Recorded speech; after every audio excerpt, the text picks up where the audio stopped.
Guys आपने ये जरूर देखा होगा कि जब छिपकली की पूंछ कट जाती है तो वह कटने के बाद भी हिलती रहती है।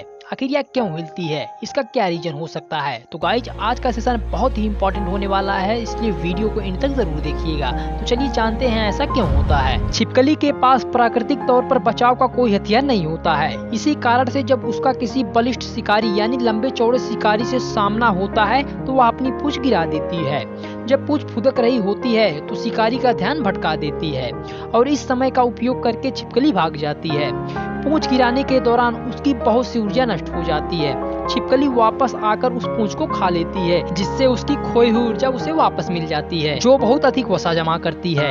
वो मुहावरा तो आपने सुना ही होगा कि सब निकल गया और पूंछ अटक गई। तो मान लीजिए छिपकली उन सौभाग्यशाली जीवों में से है जिसकी पूंछ अटकती तो है लेकिन वह उसे छोड़कर जा सकती है।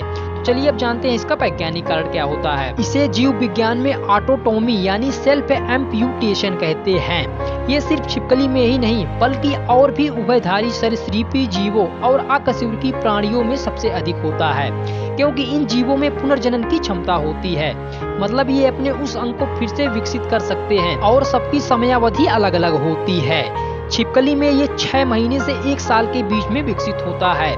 और यहाँ विशेष रूप से छिपकली के ही बारे में बात करते हैं। छिपकली की पूंछ में एक लाइन ऑफ वीकनेस होता है जिसे फ्रैक्चर प्लेन कहते हैं। जब कभी इस पॉइंट पर उसे तनाव या कुछ भी फिर असामान्य महसूस होता है तो वह उस पॉइंट से ही अलग हो जाती है, जिसे हम रिफ्लेक्स से मसल प्लाज्म या मांसपेशियों की ऐंठन कहते हैं। और उस पूंछ के कंकाल की जगह एक कार्टिलेज रॉड विकसित हो जाता है जो कि इसकी स्पाइनल कॉर्ड से ही बढ़ता है और ये कुछ छोटी और हल्की रंग की होती है।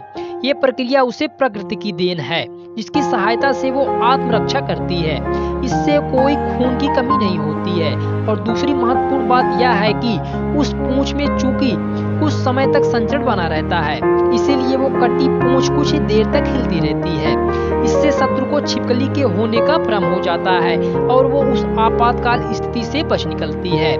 पुनरुद्भवन एक ऐसी प्रक्रिया है जिसमें जीवों के खोए या कटे हुए अंग उग जाते हैं, जैसे छिपकली, ऑक्टोपस, तारा मछली, ऑक्टोलोट्स, सैलामेंडर आदि जीवों के शरीर में पुनरुद्भवन की अनोखी काबिलियत पाई जाती है। इसके कारण इनके अंग कटने या क्षतिग्रस्त होने पर दोबारा उग जाते हैं। गाइस यही कारण है कि छिपकली के पूंछ कटने के बाद भी वह हिलती रहती है। गाइस वीडियो कैसी लगी कमेंट सेक्शन में जरूर बताइएगा। ऐसी अमेजिंग वीडियो को लाइक शेयर सब्सक्राइब मिलते हैं अगली वीडियो में।